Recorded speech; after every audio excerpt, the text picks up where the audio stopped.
Hey guys, welcome back to my channel. My name is Kelsey. If you're new here, go ahead and hit the subscribe button down below and join the family because you don't want to miss out on any of my future videos. So in today's video, I'm going to be doing a part 2 of the previous video that I did with my husband on explaining, is it okay to have a friend as the opposite sex while you're married?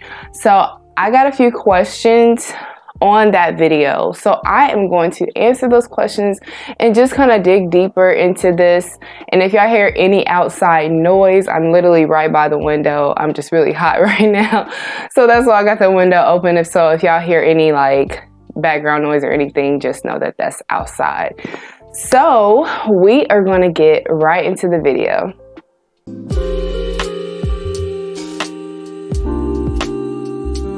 Okay, so first I want to answer the first question that was asked. It's a very good question because a lot of people get confused about this. So the question was, when someone approaches you and they're not who Yahuwah, she said God, revealed to you as your future spouse, but you are not yet in a relationship. So this was really good because I really kind of thought about it. And when I thought about it, I noticed that when she said when you are not in a relationship and then you meet someone, that God did not say that that's your spouse. So just to clarify, the Lord will not always tell you who your spouse is.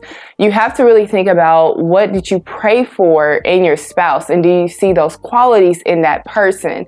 And when I did my video on what to look for on your first date, please make sure to go watch that. It will be linked here or here. Yeah.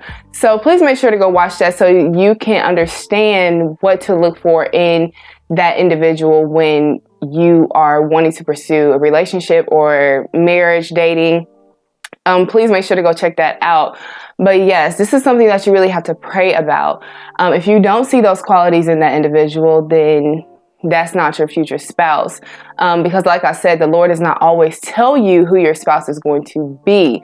So you really have to be careful in this area, because for me personally, when I was not either dating Caleb, I didn't know Caleb, there were a few moments when I was dating people and people would come to me, we'll have a conversation, we'll start a friendship. The Lord did not tell me exactly that that was my spouse, but I didn't see those qualities that I prayed for. So what are you praying for in your spouse? And do you see those qualities? So hopefully that answers the question, because that's something that you really have to think about when you are having the desire to be married in the future. So hopefully that answered the question. So hopefully that also helped others to really understand that when you are pursuing marriage, or you're pursuing and your desire is to be married in the future, don't always have a closed mind. Sometimes the Lord will not always speak to you directly like he does other people, but he will begin to show you those qualities in that person that you prayed for. So the other question that I received, so this one is really going to be like the what you call the home run, because this is when I'm going to get really personal with my experience. So if you have not already watched my previous video, part 1, please make sure to go check that out, because you will understand what I'm talking about, where I'm coming from. I just explained like the core in my last video, but in this one, I'm really going to dig deep in it. I never want to come in front of the camera and come off as perfect. No one is perfect. We all deal with certain things. We all have weaknesses. We all have flaws. So that is what I'm here to express, is to really give my full self. I'm not trying to like embarrass myself or anything. I'm really just giving you my full self, because my goal is to help someone that is going through the same thing as I did. And I really want to help and encourage those who may be dealing with the same thing. So I'm going to go ahead and I'm going to talk about this. the ducks, okay? So in this question, it really wasn't a question. It was more of like a statement almost. But she said, which is a question. So this first part is a question. So she said, is it a sign of mistrust and insecurity if your spouse does not want you hanging out with your opposite sex friend? And why do we have to do group activities? So in the other video, like I said, if you have not watched that already, go check that out so you understand where she's coming from with this. Because in the previous video, I talked about how it is good to come together in group activities with your spouse and then your opposite sex friend, just doing things together instead of doing things individually with that person. But there's a reason why, okay? And I like how she said, like, why is it a sign of mistrust and insecurity that your spouse may have if they want you to do things in a group instead of doing anything individually? So just to dive deep into this with my personal experience, like I said, go check out the first one so y'all understand where I'm coming from with all of this. So my husband, he trusts me. He trusts me completely. I trust him completely. And when I was going to the gym, that's something that he trusted me. He trusted that I was just going to the gym and that's it. And he really didn't have any mistrust in that area. But I was going to the gym by myself. So just to tie this in with that question, she's stating that if your spouse has mistrust for you to go out with hanging out, then why do they have that trust issue? So the reason why is because for myself, I go to the gym all the time. That's just me. I go to the gym. I don't stop anything from making me go to the gym. I just go to the gym. And when I was going to the gym, and I'm not going to say the person, I'm going to just say my friend, because at that moment, like I said, we gained a friendship. Gaining that friendship led on to different things with me personally, which led to emotional attachment. So I was not hanging out with my friend. It was just us at the gym. We always ended up at the gym at the same time.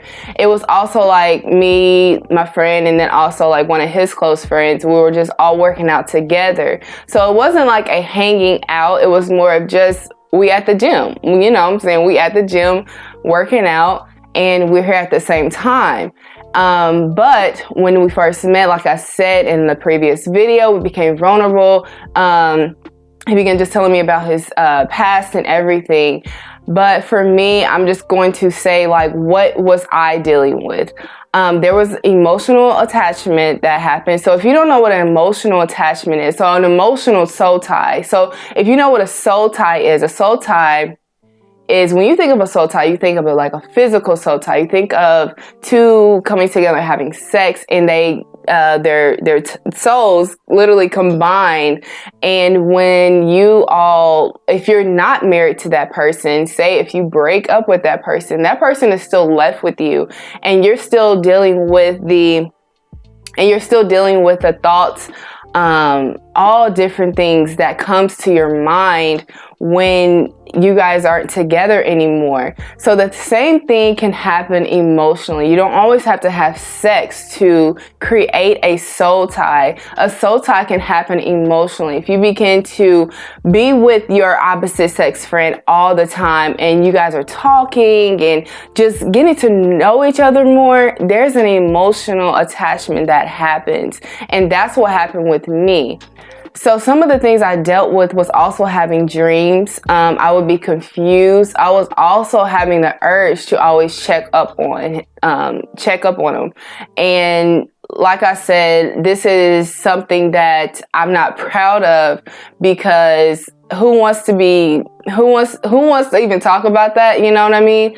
But those were some things that I dealt with. Like I said, this is something that you really have to be careful about, because when you are spending time with your opposite sex friend, these are things you may end up gaining when you are spending time with this person. So to answer her question, what she says is it mistrust.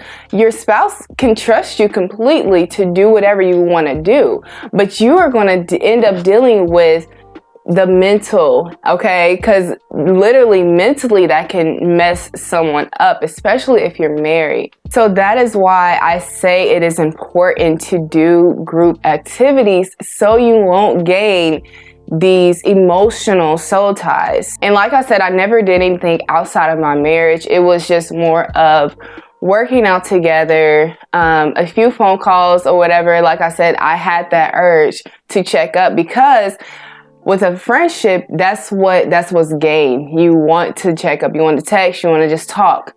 And that's what happened with me. But just to tie that in, this is really what the devil wants to happen in a marriage. He wants those confusing thoughts to just roam through your mind. Because like I said, that's what happened with myself. I just began to just get really confused about certain things. I would just think all different things. Nothing never led to me do anything outside of my marriage. But it was just very confusing on my side because I knew I was dealing with spiritual warfare. And I never thought that would happen. I never thought that emotional feeling would come upon me, but it did, because the enemy, that's what he really wants. He wants to deal with your mindset. He wants to deal with your mental and coming into your thoughts and disturbing your thoughts, distracting you from what you are, what the Lord is trying to present to you. He's going to distract you. And also what I want to say is when being married and you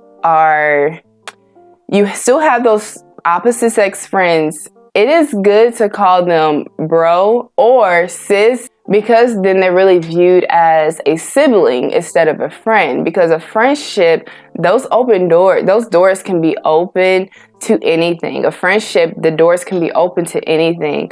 But when you're calling, like I said, when you're calling that person your bro, your sis, then they're automatically thinking, okay, I'm just a sibling. Also, when being married, pray for the protection over your marriage. Pray that nothing will hinder your marriage. Nothing will come at your marriage. You really have to pray for that protection and that covering over the marriage so you won't deal with these different things. And a scripture that I want to read on is Romans 12:2, which says, "And be not conformed to this world, but be ye transformed by the renewing of your mind, that ye may prove what is that and good and acceptable and perfect will of you." Sorry, I cannot read my handwriting. But yes, in this scripture, we have to really understand what it's saying, because it's saying, be not conformed to this world, but be ye transformed by the renewing of your mind. So you really have to allow your mind to be renewed. You have to pray for the renewal of your mindset and not falling into the world. Because if you view worldly marriages, most of the marriages do not last because of adultery or whatever it is. It could cause a lot of damage. And like when you view a godly marriage, you don't see those things happening as much because those two individuals are allowing their mindsets to be renewed. They're praying for the renewal of their mindsets, because like it says, that ye may prove what is that good and acceptable and perfect will of Yahuwah. So I really hope this explained more in this video, just giving my personal experience, really digging deep into what that really means. When the question was asked, I really hope that answered the question. Like I said, that was something that, your spouse can still trust you, but if they have that mistrust, it's still okay. That's what they want. Like, you still have to pretty much do what your spouse says, and if whatever they feel comfortable, if they don't feel comfortable with you doing that, then that's what has to be, okay? So I really pray that this video encouraged you and that you were touched by it. And please make sure to like this video and comment down below if you guys would like to see any future videos from me. And I will see you guys all in the next video. Bye.